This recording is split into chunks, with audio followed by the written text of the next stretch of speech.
we are back on the Super Centex Podcast. With me, as always, DJ Ramirez. DJ, good to see you. Hi. Hi. And Chad Conine. How are y'all doing? Good. Good. So, guys, let's dig right into it. China Spring, to me, is a pretty incredible story this year. Of course, we know what they did last year, winning state, first time since 1978. They did that under Brian Bell's leadership. The Bell family are kind of like, I don't know, the Kennedys in Massachusetts, in terms of China Spring royalty. That team, incidentally, that China Spring team produced 9 players that were either first team or second team Super Centex. And 7 of those are now seniors. Gone. Yeah, they were seniors. And one of the returning ones is China Springs kicker, Thomas Barr. So, of course, one of those guys that graduated, Major Bowden, he was our Super Centex Offensive Player of the Year. He was also the Texas Football Magazine Player of the Year. Had just a tremendous year.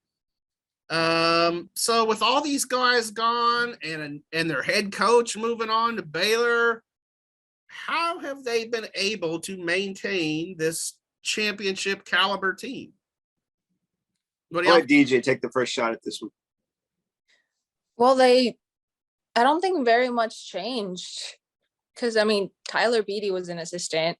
So the system, I feel, is pretty much the same. And all those guys that are now, the ones making the plays, I feel like, it's been years that they've been putting in that work.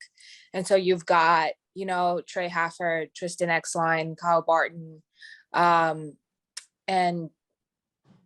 just, other like, what was it, 2 weeks ago when I went and Miles Reed was a second stringer, came in and just was going on all these runs and just taking off. And he's a senior. He's been there a while. And so I feel like it's just the work that Coach Bell had implemented before and that Coach Beatty is continuing, to improve on. It's, it's not really a surprise that they're still good because they've been putting in the work. And then you get a kid like Hash McCollum who's, really talented and works real hard and kind of had experience before and who's from a football family. His dad is an assistant coach at China Spring right now. His brother's at Texas A&M. So I don't know. It's not really surprising that they're still going at it because they're doing what they were doing before. Chad? Well, as an old sports writer, you make certain observations along the way, and then they continue to build that, the evidence builds on that observation. I don't think it's confirmation bias. I think it's just you see it over and over again. And after a while, you just start to believe in a certain theory. Okay. And my theory in that regard is that when you lose a coach, whether he's hired away by another school I guess that's the only way you lose a coach, right? When a coach is hired away by another school because he's doing so well at your school, it is a whole lot easier to keep it going good there than the other way around when you fire a coach because it's not going good, right? Yeah. And I think that's, very much the case at China Spring. It was going good. They were an attractive place to be. Like DJ said, they hired from within. That's another factor, look back at, I think I really started to develop this theory when Billy Clyde Gillespie was hired away from A&M by Kentucky, right?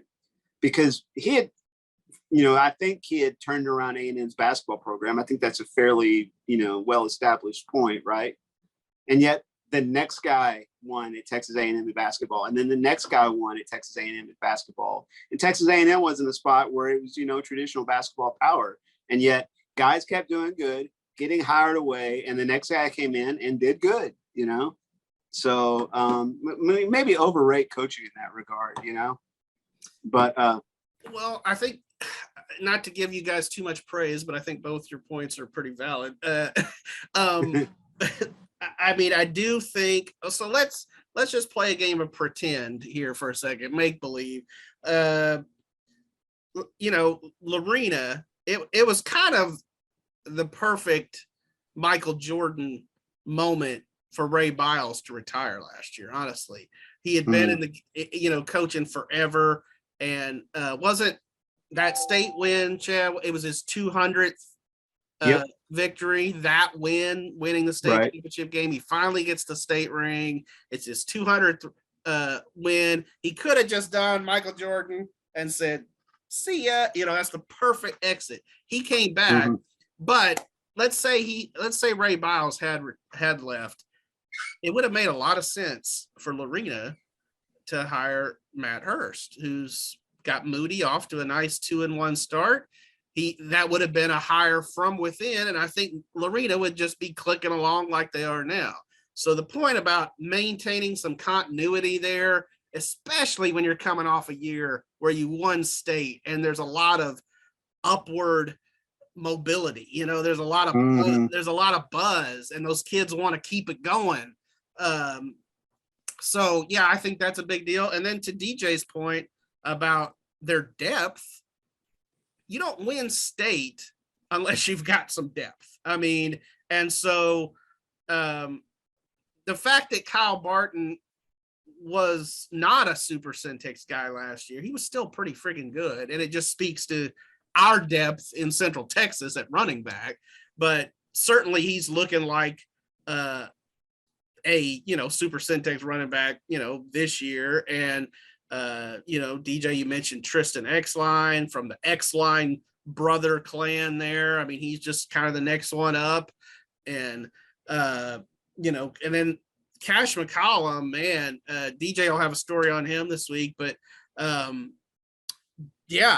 he's cut from a football cloth, I mean, so that's a kid that's grown up around the field house, and you can always tell that, I think you see it over in Robinson with their young quarterback who's just a freshman, Jackson Ludlow, Mike Ludlow's kid, those kids that like grow up. Brian Bell was that kind of kid. Sean Bell was that kind of kid. So those ones that grow up around football, they tend to not get real rattled when they get their chance, so Cash McCollum's probably got a little of that. He's got 11 touchdowns, 1,000 yards passing already through just, the first few weeks. So what I saw him do the other night was Connolly scores and, kind of throws a punch and it's like, okay, you're going to throw a punch. I'm going to drop back and throw it over the top of you guys, Yeah.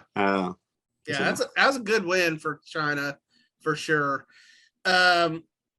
So there are 3 schools in Central Texas whose names start with the letter M, who have combined to go 0-11 on the year. And I'm talking about Mexia, Marlin, and Midway. And yet, maybe I'm wrong, but I just feel like all 3 of these teams are pretty good winless teams, if that makes sense. I think they have reason for hope. And so they all hit the reset button this week as district play arrives. So I want each of the 3 of us to take one of these teams, and I've assigned each of you a team. And Chad, you'll have Mexia, DJ gets Marlin, and I'll take Midway since I've obviously seen them, a number of times. And I will apologize right off the bat to 0-4 Meridian, but I just don't see the hope for Meridian. I'm sorry. All you listeners out in our western counties, sorry about that. But so I want you to lay out their path to the playoffs. What do they have to do? And so we'll start with the mexia-blackcats. Well, they got to start, slowing some people down with their defense. You look at their first 3 games, and it's a pretty brutal, setup for them to open with Connolly, then play Franklin, then play China Spring. 3 different offenses, 3 offenses that can light up the scoreboard. All Class 4A teams. And right. now they finally get into, picking on some guys their own. Well, and that's true. But they play Gatesville, which is another 4A team. Actually, Franklin is 3A, but they play Gatesville. That's a 4A team. And yeah, Gatesville, not an offensive juggernaut of late, rolls up 43 points on them, and part of that, I think they had 2 interceptions and turnovers. Will hurt you.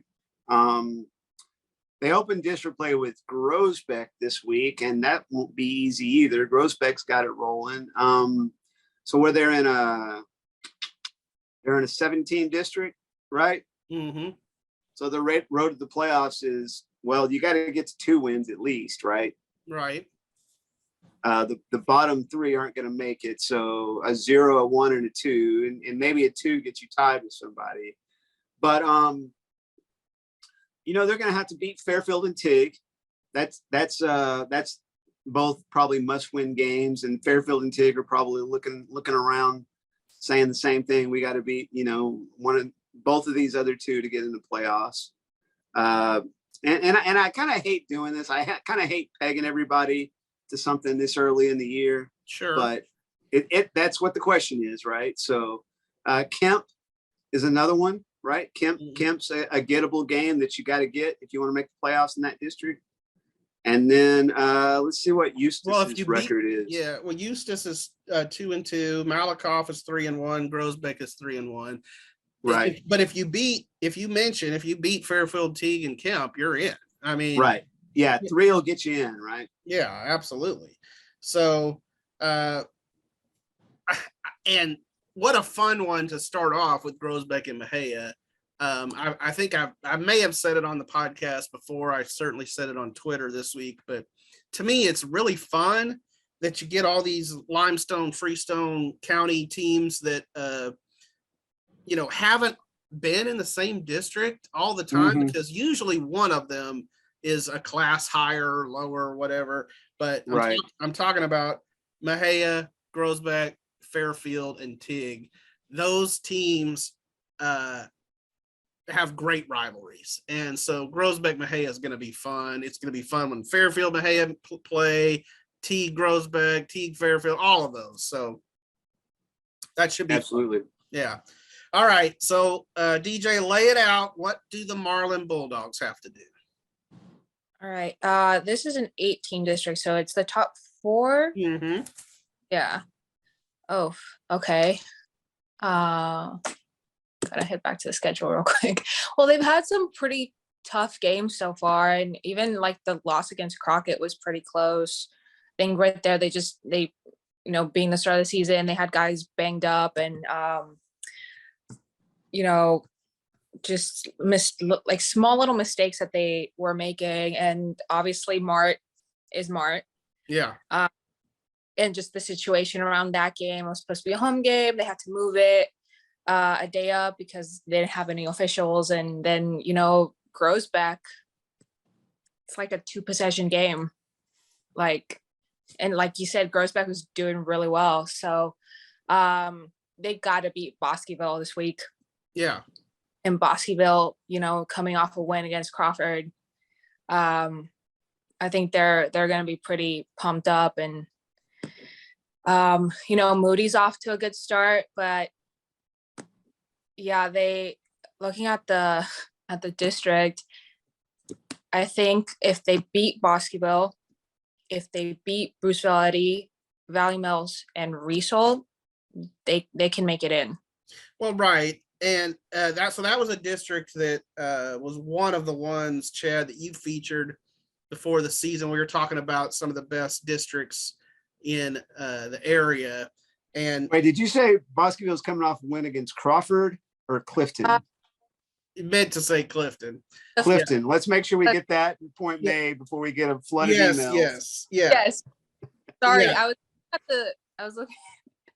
It's all good. We just want to save y'all some emails. I'm not on that email chain anymore. So good call. Yeah, they beat the Clifton Cubs last week. Bosqueville did. Nobody's beaten Crawford yet. And to me, I would say at the start of the year, we would have thought Marlin right there with Crawford as the district favorite in that district. Right now, Crawford's looking like the favorite just the way they're playing. But I think there's a common theme in the three teams that we're going to talk about here. And DJ just talked about it. Chad, you mentioned it with who Mexia has played, but they've all played brutal non-district schedules. Two of the three that Marlin played that DJ just mentioned, Class 3A teams. The other one, the top-ranked 2A team in the state in 2A Division II, the Mar-Panthers. So Marlin has challenged itself big time. Those kind of things tend to pay off because I'm sorry, you folks out in Moody and Bruceville Eddy and Riesel, you're not at the same level as Mart and Grosbeck and Crockett. It's just the case. So Marlin is going to be favored in those kind of games. And then, the Bosqueville game, we'll see. I mean, that's an interesting one. I still kind of maybe like Marlin and its speed in that game. And then, maybe if you start getting a little bit of downhill momentum and picking up steam, then, they walloped Crawford pretty good in the playoffs last year. I mean, so you can't really even count them out of that game. Right? Yeah. That's going to be a challenge for them because they're not where they were last year at this point. That's fair. You know? But to me, Marlin, out of the three teams that we're breaking down right now, to me, they're the easiest one to say they're to turn it around. That's true. Going to be in the playoffs. That's true. I just feel that this district is fun, but it's not the toughest district. I mean, you have Crawford, who's really good, and then to me, Bosqueville and Marlin are right there behind them, and then it's kind of everybody else. Moody's off to a good start, but and Riesel, of course, made the playoffs in 3A last year, but they're not tearing it up here in the early season. They're 1-2. They seem like a bit of a wild card. Riesel does so far. Could be. All right. Well, I'm going to talk about Midway, and so of course Midway is 0-4, and I saw Curtis Quillen tweet something out last night where he talked about Midway's non-district schedule because he had retweeted a tweet from Matt Stepp of Texas Football talking about how surprisingly good Mansfield was. And I tell you, when I saw Mansfield in that season opener, I was like, wow, their defense is pretty friggin' good. That D line for Mansfield gave Midway all kinds of problems. And so Midway follows Mansfield up with Odessa Permian.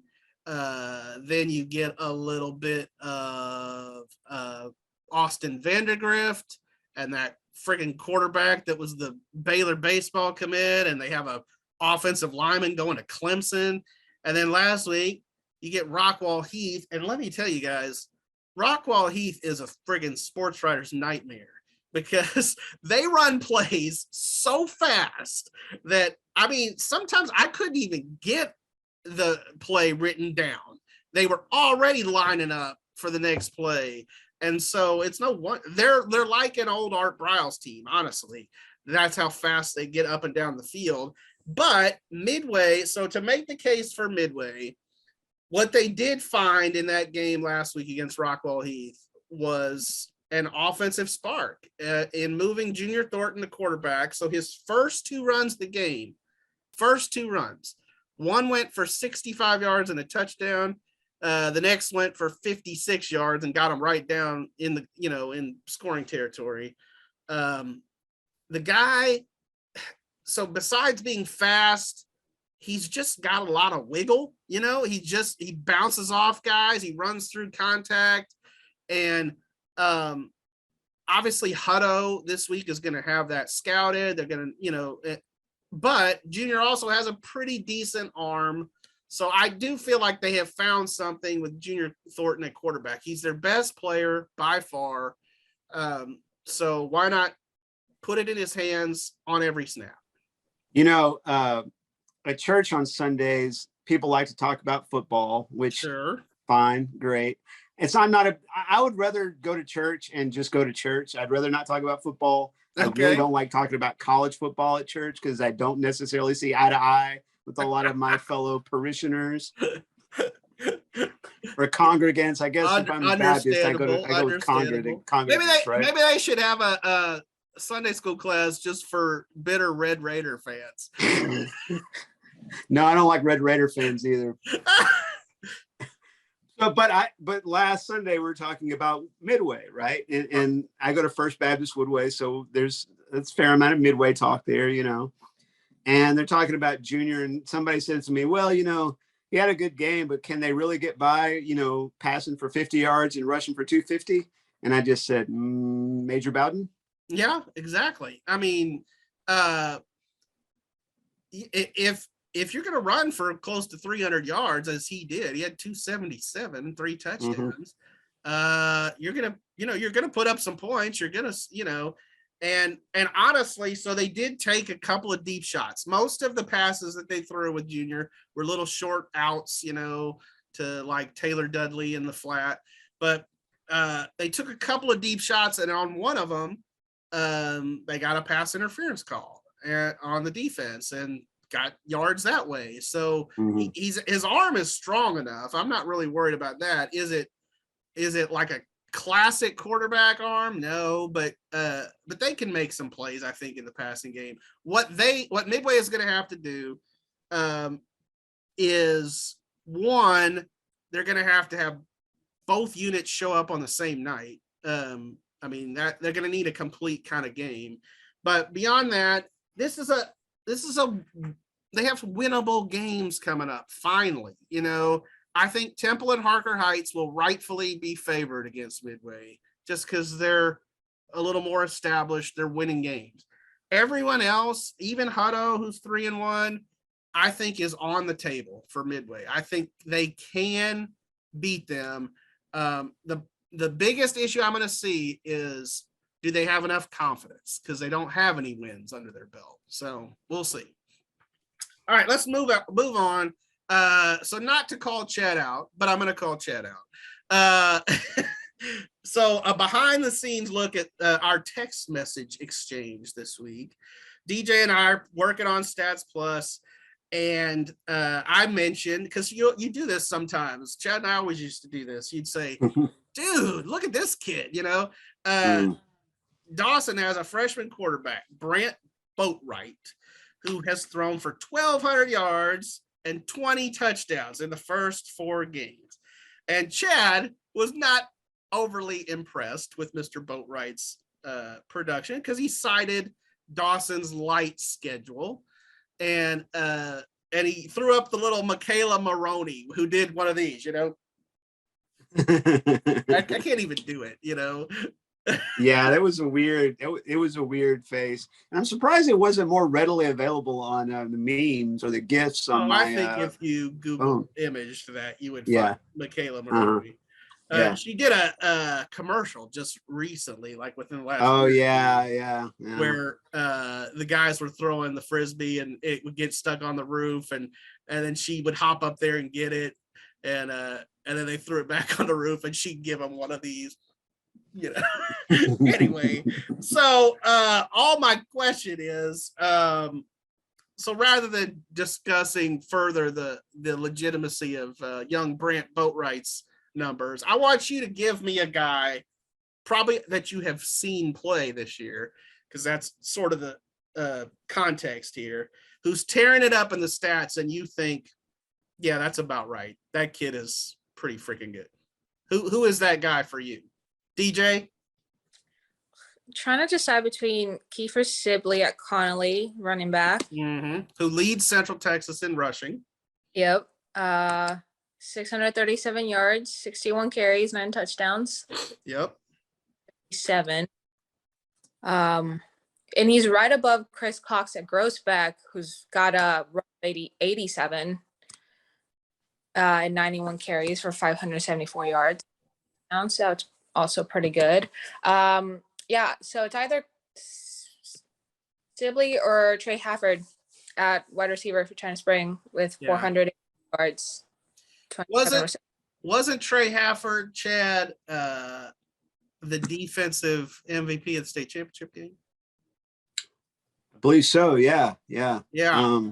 You talk about a kid who can make some plays. Yeah. I mean, Well, that you're right, DJ. That is not surprising at all that Trey Hafford's right on top of our area in receiving and was a preseason Super Centex guy for us. I got an interesting insight into Trey Hafford Friday night after the game. I won't say who the person was that told me this, but they said that the Mejia game, you started to see that like afterburner type speed, like that breakaway, I'm going to go score now type of speed, that like he'd been good. And Brian Bell talked up Trey Hafford all season last year, and especially going into the season about how much of a weapon he could be. And I think he's, I don't know, found that gear, when he's got the ball in his hands on offense to make things happen. So, yeah, for sure.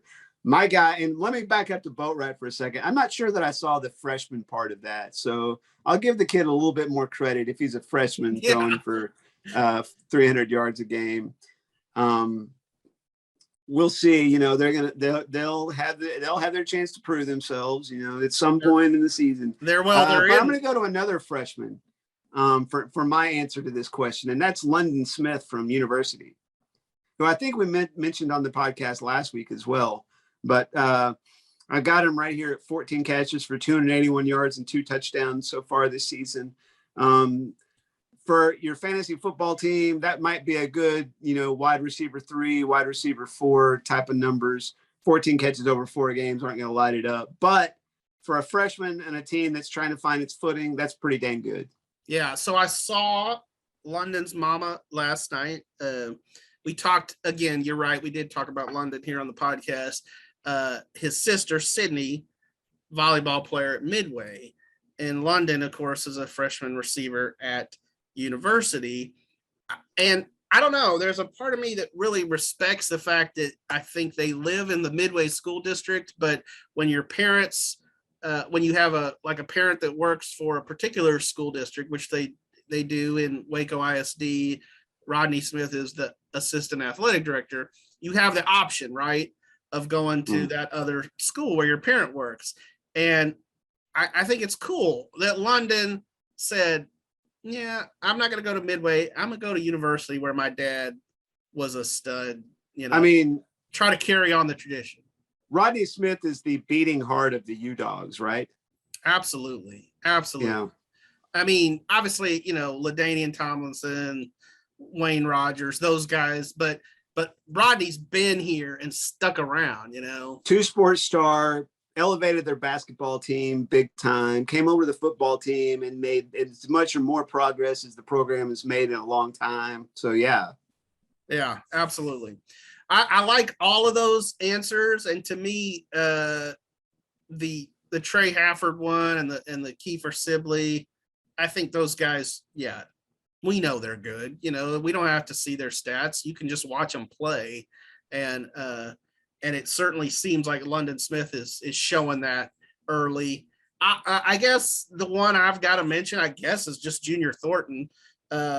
He pretty much has climbed up, the ranks in the rushing chart just with one game, so I know that guy is good. It doesn't matter if he's catching passes, throwing passes, or running down the field. I honestly think, and I've talked about this just with some other people, he could be one of the best running backs in Central Texas. So, he could play running back, he could play receiver, he could play quarterback. He's just a football player. And he's just a junior. Junior is a junior. And so we've got another year of Junior Thornton and watching his highlights. And that's good for the Midway Panthers. All right, we are going to wrap it up here. I know I officially have one more question on the script, but we'll just pocket that one and save it for the next time. Sounds good. We're over on time. We've got the countdown missile clock, that's counting down. So, and we've all got stuff to do. So appreciate y'all. See you at the games. All right. Enjoyed it. Thanks. Bye.